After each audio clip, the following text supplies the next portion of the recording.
primary school teaching and being an author are not usually two jobs you would associate with dyslexia, but our guest speaker is both a teacher, author and a proud dyslexic. He has been in the classroom for over 30 years, so it isn't really surprising that all of his heroes are teachers. He's always been passionate about stories, even before he could read. He's passionate about children's literacy and in building an appetite within children for the written word and sharing stories. I really hope you enjoy our show today. Paul, welcome to coming on our show today. Very welcome. Thank you for having me. So you are a teacher. You've been working in that area for 30 years and recently written 2 books I've seen through my research. So how did that both come about? Well, teaching and then your writing. Yeah, so I sort of fell into teaching when I did a fine art degree at Newcastle University, and while I was doing that, I sort of started thinking, what am I actually going to do to earn a living? And so teaching sort of made sense as a degree to go with it. Originally, I thought I'd be an art teacher, and then I remembered high school too much, and so I thought I'd go into primary teaching and utterly loved it and ended up loving that far more than the art and sort of loved being around children. And from that point, sort of have just been with kids and telling stories and everything else ever since, and I sort of really found a passion for that. And so you're a primary school or secondary school teacher? So primary school, I've taught every single grade except kindergarten. I think kindergarten teachers are a special kind of person that I'm not, but everything else I've taught in primary, I'm sort of teaching year 6 at the moment and have the last couple of years actually. Year 6, no, I don't think I'd want to teach them. Yeah, it always takes you both kinds, I think. Kindergarten are those things I sort of can't get over, and then by about year 7 they get a little bit too old and I sort of go, no, that's a high school job. Yeah, I did the first year of teaching at university before I went on to become a speech pathologist, and I couldn't actually pass the literacy and numeracy part of it. Yeah, and it's changed a lot now. Sort of when I went through teaching, it was very different, and sort of that there's a lot more sort of that component and expectations now. I've sort of very much gotten through all of my schooling, I guess, I'm really good at listening and retaining.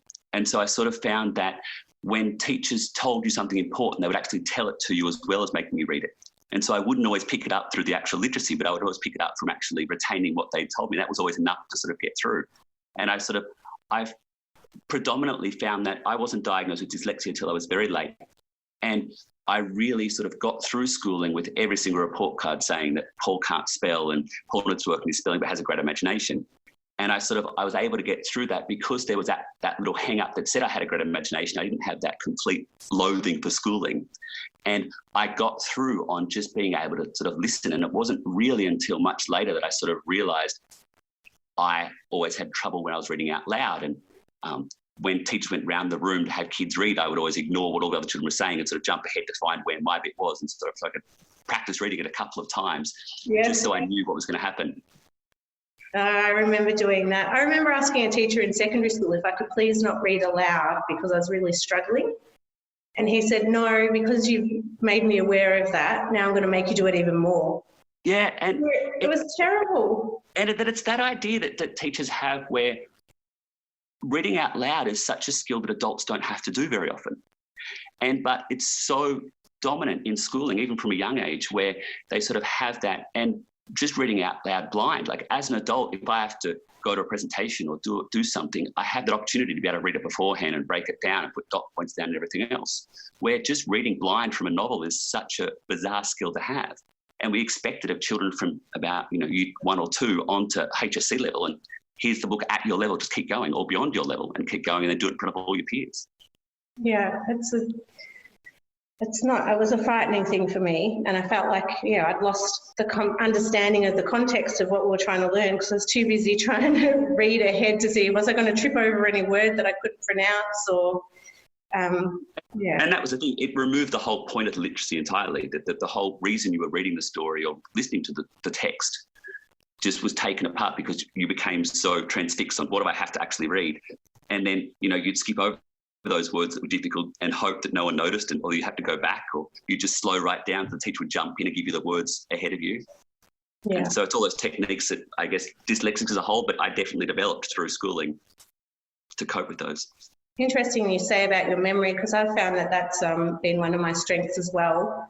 but it hasn't really helped me with literacy, but more if I've had to listen to a lot of content in meetings or things like that in the workplace, that I find that it's very helpful. I can retain what everyone said without needing much notes. I find it's one of those things often when I come across people similar to me who have sort of got through schooling without having that real, because I always enjoyed stories, so I always enjoyed English. I never had that idea that it was something to hate because of I struggled so much with it. And I often find that when I hear people sort of my age, and I'm sort of 40-ish rather than 30-ish, I'm sort of getting towards that older end of the spectrum. And it's that thing where we made our own coping mechanisms. We found a way to sort of get around it. And I very much am an audible learner. So if I hear something, I'll retain it. And my memory is what I rely on for lots of things. And I found that I didn't even realise I was building those techniques as I was going through school. And it wasn't until I sort of became a teacher and sort of looked back at teaching techniques to sort of help children that I sort of realised, oh, that's what I did or that's what I found. And I was diagnosed with dyslexia when I had a child in my class who I knew was clearly dyslexic. Oh, and wow. I was trying to go through the test with him and realised that everything I was ticking off for him, I had as well. And it was those sort of things. And then at sort of, I was 25 or 6 and went through all the tests and then to go through it with this student and then got officially diagnosed and went through and all these techniques. I started going, oh, that works. Oh, I like that. And it was just really interesting process for me to go through then. So how did you feel going through that process? Because some people, if they've had a negative experience through education, I mean, clearly you were always reinforced the positivities of having a great imagination. But for a lot of people, they don't. If they end up being assessed as an adult, they can end up feeling depressed or they can have other issues related to that. So how did you feel at 26 being diagnosed? Because I was 27 when I was diagnosed. I thought it was a great relief because suddenly there was that thing of that makes more sense. And sort of the internet was sort of taking off a lot more. I was sort of 18 or 19 before I sent an email. So sort of that, but suddenly there was communities of people who were like-minded. And I had that option. And being diagnosed with dyslexia meant that I had texts I could read on the subject. There was people I could talk to. There was groups that I sort of knew rather than just being this person who could just never, people will say, pitch that word in your mind. Does it look right? And I can't picture words in my mind. I've never been able to picture a text in my mind. Picture the word television. I'm seeing an actual television. I don't see the actual word at all. And it was interesting sort of going through those techniques of different things and suddenly you go, oh, okay, that makes sense. And you go through that and you meet this person, you hear that story. And I found that having the diagnosis of dyslexia suddenly gave me a whole community of people I could talk to and hear stories from and actually share that idea of it wasn't just me and how I learnt. There was other people that learnt the same way or that learnt completely differently but had the same experiences. So has it had an effect when you're trying to teach literacy? So like for me, when I was going through my speech pathology training, we had to learn this spelling program, which I felt really helpful for me. But when I was trying to do teaching, I really struggled with how I'd be able to teach the concepts. And I've struggled as a speecher when I'm working with children with literacy issues that need that support at the phonics level. So I've never worked at that area, within that area because of that, because I know I struggle. So how do you do it as a teacher? Do you find that it's an area that you struggle with or it's okay? I think the biggest thing, and I think probably the biggest paradigm shift with teaching in sort of the last 20 years is I happily admit to my children and my students that there are things I can't do.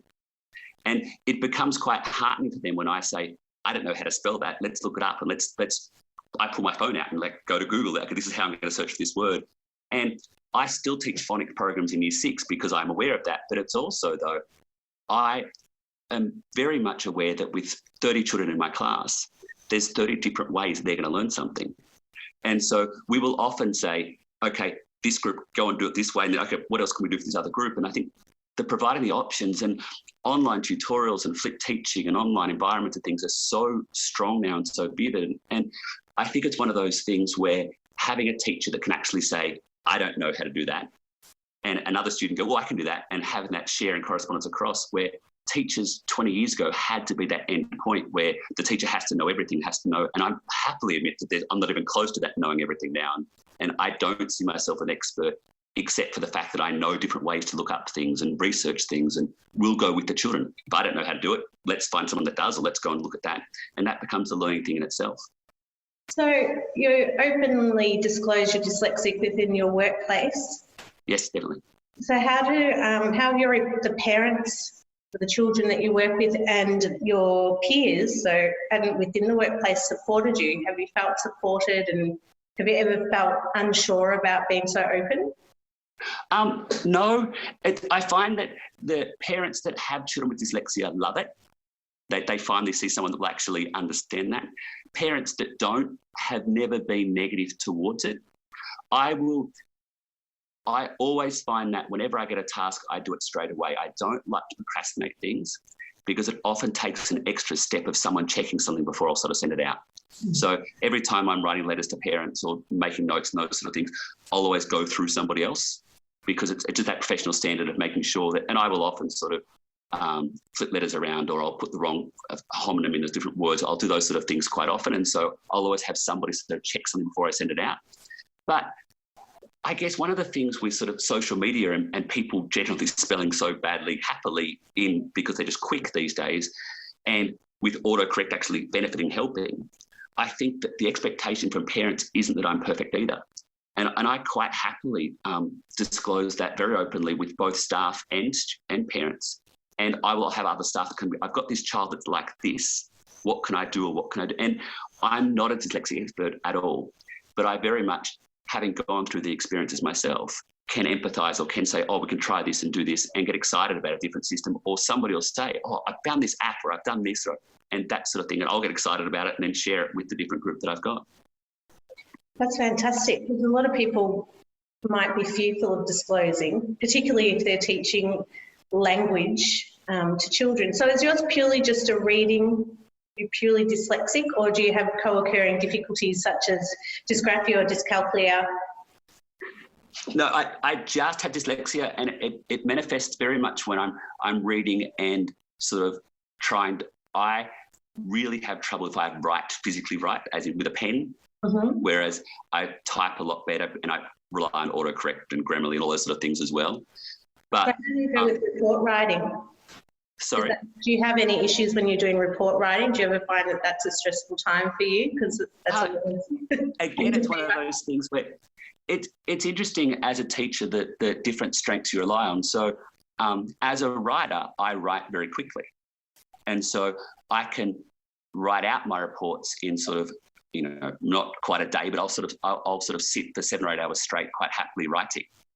And then the teachers that I work with, I've always had some really good support too. So they will edit them a lot, and then I'll go back and rewrite. And I find that the strength I have through dyslexia, or I never see myself as suffering dyslexia, but having dyslexia, because it's sort of, I really feel that dyslexic could offer more creative and sort of that sort of thing. And so I find the actual writing process easier, even though the editing process is longer, and I'll always have an extra person check. So with our reports in the school I work in, we always have a colleague check in, and they sort of go to the head and they sort of check before they sort of go out.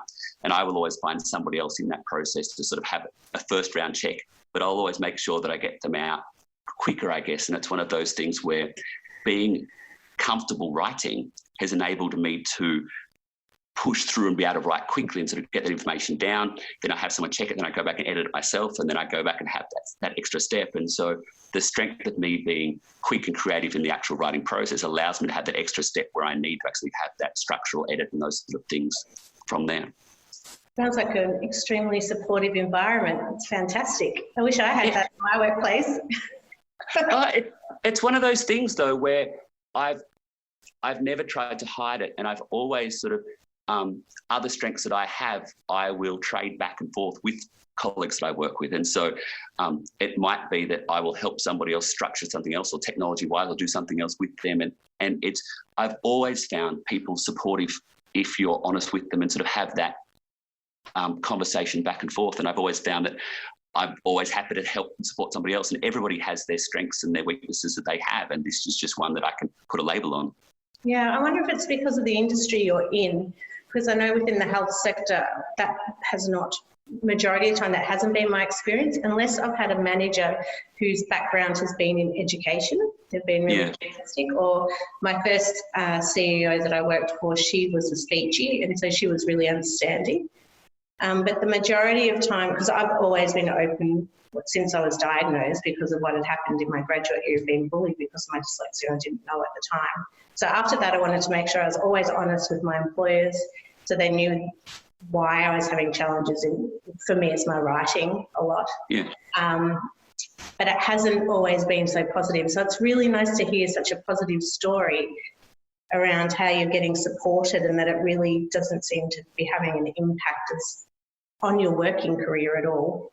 Yeah, and I think it's one of those things where teachers as a whole are prone to educate and to help and support. It's one of those sort of part that you end up being a teacher, you're often sort of have that background in which you're happy to educate and support. And so I think it's sort of, I've worked in a number of places and with a lot of different people and never had a negative experience from that side of it, from stuff at all. And I mean, you'll often get sort of the, a note will go out with something the wrong way around and you'll sort of get the, it was Paul, don't worry about it. It's just that sort of, but I haven't had a backlash at all from that sort of side, which has been great. That's so wonderful to hear. It's really nice because I get speak to a lot of people and a lot of their stories, they've had some type of trauma or they haven't had the best work experience or they don't want to openly come out in the workplace at all, a lot of people, because of fear of being discriminated against. So it's really nice to hear the type of environment you're working in. It's really refreshing. It's a shame there's not more like it, I guess. No, it is a shame, but that's why it's great to be able to do a podcast like this where people can listen and employers can learn and how they can support their staff, and it's really not a big deal at all. So how did you move towards becoming an author?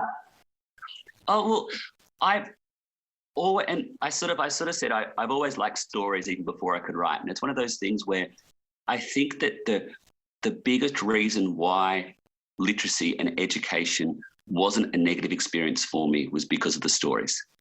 And I think if I didn't have those stories to go on to, and I used to write pages and pages and have teachers just not be able to read them. I'd be the only one who could read them back because they were just so horrendous. And this isn't young, this is sort of getting older primary and sort of into high school. I would still write these big, long things. And I just came, and I had a couple of amazing teachers, but I had a lot of teachers that would just sort of would go, okay, but wouldn't actually shoot them down. They were just like, oh, okay, look at the spelling and everything. And I somehow managed to get through all the corrections and all the red pen and everything else. And I still enjoyed the stories, still enjoyed writing. And my story, which is the story I've written on dyslexia, is a true story of my year 10 teacher that I had. And he had this thing where we had every month or something, there was probably only 10 or 11 of them throughout the year. He asked us to write a story and he promised he wouldn't mark it on grammar or structure or anything. He was just marking the story.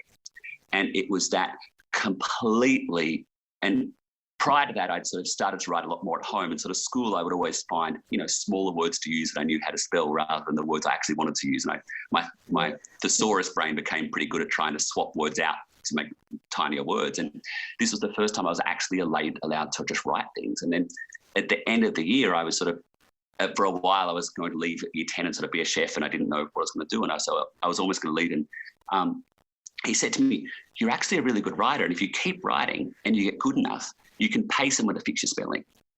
And it was that sort of light bulb moment that I would sort of potentially in the world, there were these teacher figures that would actually correct my work and I could actually still write and actually produce a story that was this huge weight off my shoulder for actually being able to do something. And if I hadn't have had that, one sentence, one relationship with a teacher that actually let me write, I probably never would have kept writing. And I've done art and I've done sort of sculptural work and there's always been creative things. But when I sort of started working full time and I sort of stopped having time to sort of work in a studio and do creative things, I went back to writing, and it was that confidence that he'd given me 10 years earlier that I could be a writer, and someone else was saying that gave me that confidence to keep going. And from about 18 or 19, I started sending out things to publishers just because I thought I could. I sort of won a competition really early on when I was sort of Youth Week competition that a label, somebody else likes my work, I must be good at something, I could find the right place. And I was it was 12 or 13 years before I actually had something published. And then I was 35 when I had my first picture book published, 36 when I had my first picture book published. And it just went really well. And sort of the confidence I got from that, I was able to write this book. And when I first wrote my story, I spelt everything wrong and deliberately had everything phonetically spelled. And the publisher just said, "You've got to be kidding. There's no way I can produce this." And so I came back and I spelt the number of words wrong throughout it. And then she said, "I could see that this would work, but marketing will never get it through. There's no way we can get it through marketing." And so we actually approached an illustrator before the marketing team, which is unheard of in publishing circles. And so the illustrator was on board, did illustrations to sort of show what it would look like before they even approached the marketing team to get it through the publisher, because it was such a bizarre concept to actually have. And there's probably 12 words or 15 words that are spelt phonetically in the book, and it's a different font, so you clearly know. But it seemed hypocritical to write a book about the idea that you could write a story without necessarily worrying about the spelling, and then be so fanatical about the spelling in the book. It's I can't wait to buy it because one of my nephews is dyslexic, so I think it will be a really inspirational story for him to be able to read. But he's a little bit older. He's in upper primary now, but it's great to be able to show him positive stories around people's lives and how their journeys through dyslexia as well. It's interesting you say that, because I know that on my social media, I like to leave my spelling mistakes because it's authentic. Like you're being authentically you and showing people that it's okay to have grammar and spelling mistakes. And my mum in particular is like rings me and says, "Shae, you've got all these words spelled wrong. Quick, go back and fix them in your Facebook post." Like, "Oh, Mum." She's like, "No." So the only time I'm allowed to have mistakes is in my blogs. That's where I drew a line and said, "No, this is where I'm sharing my stories." And people get the content and they can either not read it because the grammar and spelling's annoying them, or they can and appreciate that that's how I write. And I found it really interesting with my story in a sense that everyone that I've had that's read it, I've not had a negative comment back at all. It's been really well received from those that have read it. I've had a number of children that have actually bought it for their schools, and a number of sort of year 6 children that sort of bought it and then given it to their schools as like their leaving present for their school library. But there's been a number of sort of negative comments that I've sort of had, especially from US markets, that haven't read the story at all, but just gotten on the idea that it has these mistakes in it, and suddenly they're getting very emotive at these arguments of how can we possibly let a child with dyslexia read these books? It's going to reinforce these mistakes. And it's one of those things where I find that when people take the time to actually look at the book, they're amazed by actually the story and get it. But that idea of everything has to be perfect to be published still seems set in a lot of minds. Yeah, it's like everything we do has to be perfect, but we're not perfect and the world isn't perfect. And I think we have to learn to have acceptance of everyone's individualism. And it's such a strange thing in a sense that spelling is one of those things that people decide is a means to identify and go, "Well, you've done this wrong," where there's so many things that we're all doing wrong with every other field. It just seems an odd thing that's because it's so identifiable, I guess. That it's that people seem to, social media is a good example where somebody will jump on and suddenly there's different ways to spell there, and there's all those big rants about, you're sort of going, okay, we get it, but what was the context that started it off? Yeah, I've had a manager and she would get really frustrated with my spelling, and in the end I said to her, "Can you just read the content and just tell me if you're happy with the content, because we can get the rest edited. I need to know if what I'm writing is actually what you want first before we go back." But she just really struggled with getting over, because she was a really good writer. Yeah. She was really picky about spelling and grammar, and it just threw her all the time.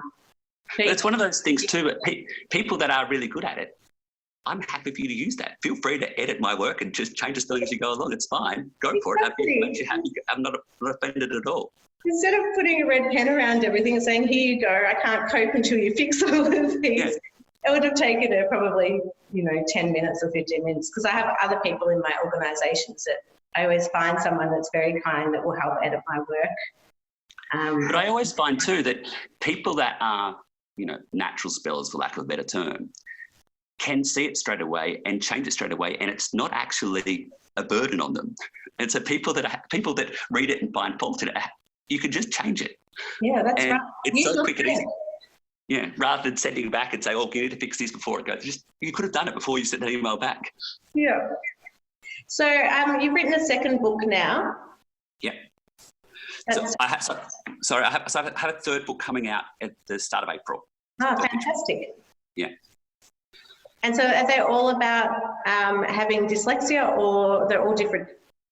No, they're all different, but it's sort of, so the first book I had was sort of about dementia. So it was sort of the story of my grandmother and sort of a relationship between a grandmother and a grandchild. And sort of that's done really well.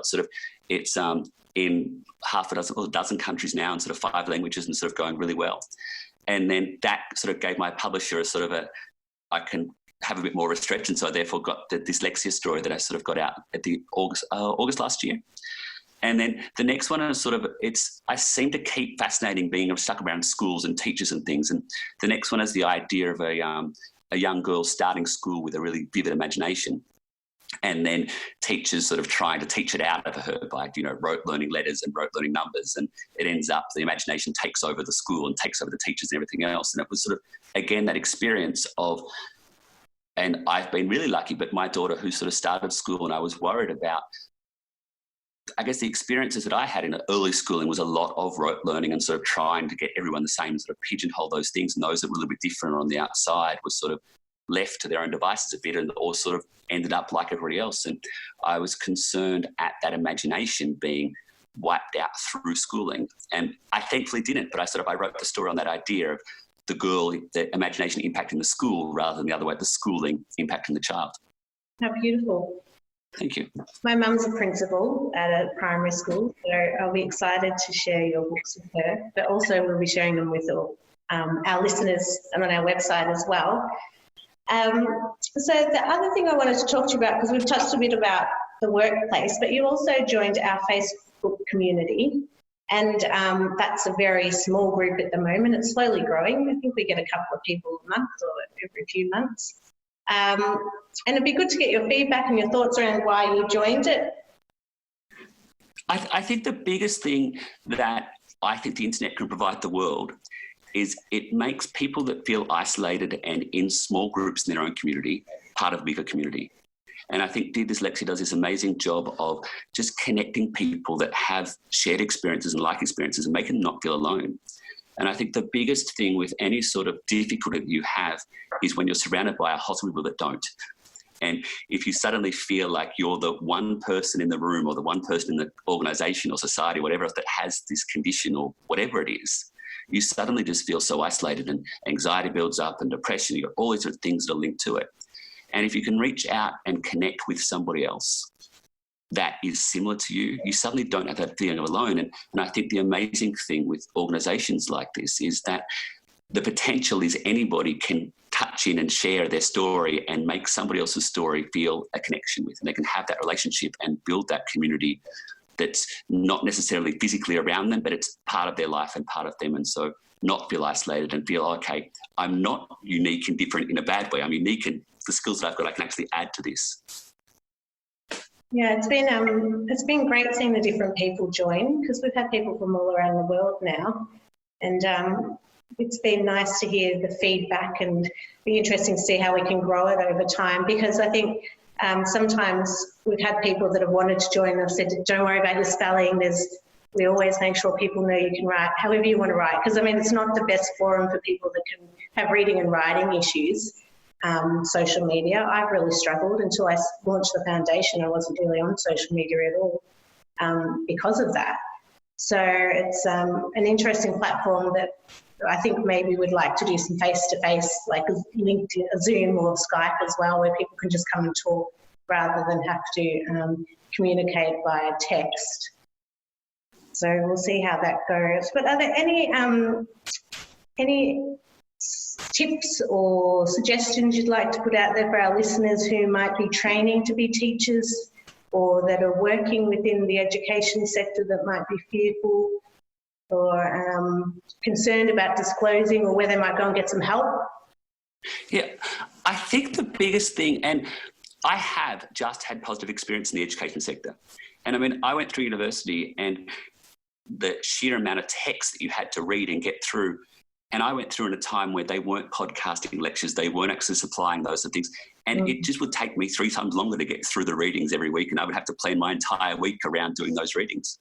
And I think the biggest help now is there's so much support. There's so many options for a lot of universities of sort of podcasting things, so you actually can hear the lectures again and again and have that. But there's enough teachers, I think, that are around that have now experienced dyslexia through their students, that they understand that it's going to happen in adults. And often I think that fear of disclosure is the fact that you're going to be the only one at that workplace. But I think more and more I'm finding that it's not one at a workplace. There's two or three, or at least elements of dyslexia or dyspraxia. There's parts that come through that people will see themselves, oh, I do that too. That's a little bit of that, and have that understanding.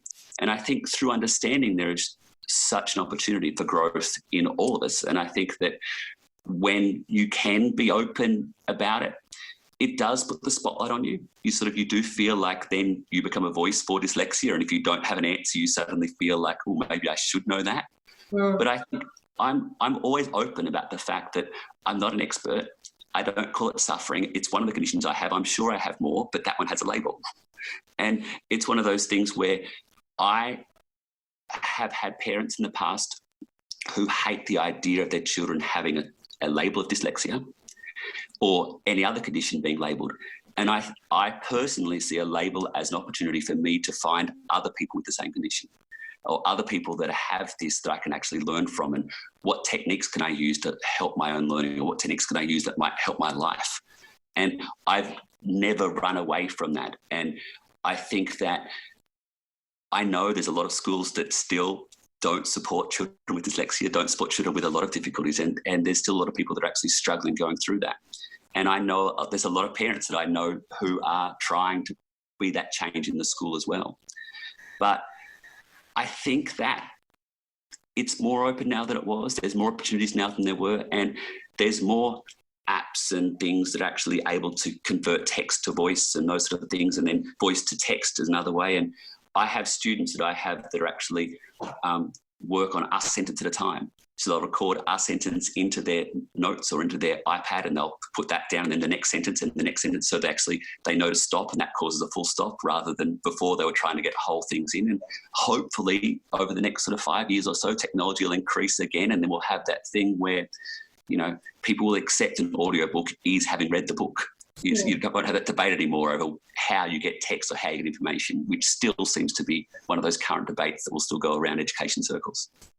So in the next 5 years, what do you hope to see for children within the education system? Because you're right, it's improved a lot.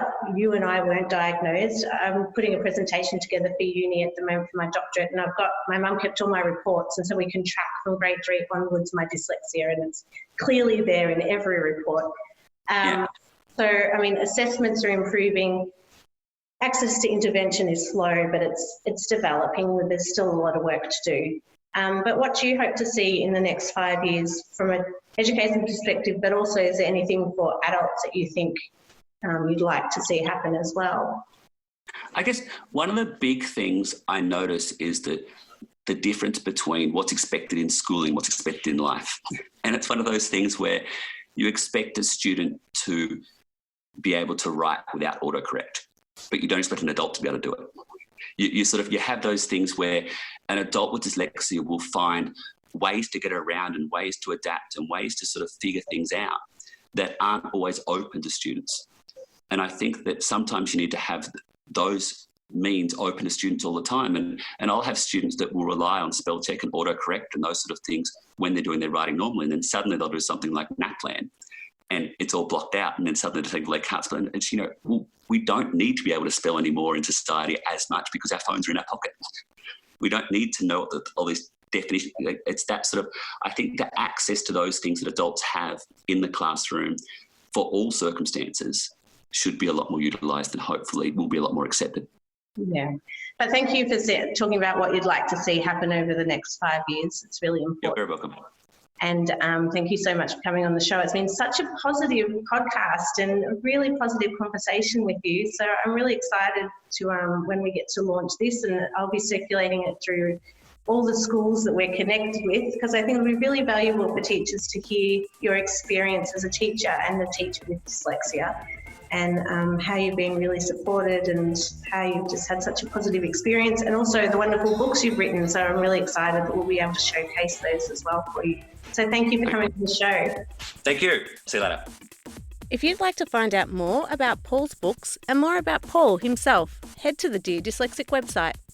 Also, if you haven't already done so yet, make sure you sign up to our mailing list. so you can keep up to date with all the work that we are doing at the Foundation. Head to deardyslexic.com. And don't forget, if there's anything you've heard today that you've found distressing, you can contact Beyond Blue 1300 22 4636 or Lifeline 13 11 14. Thanks for listening, and until next time, bye for now.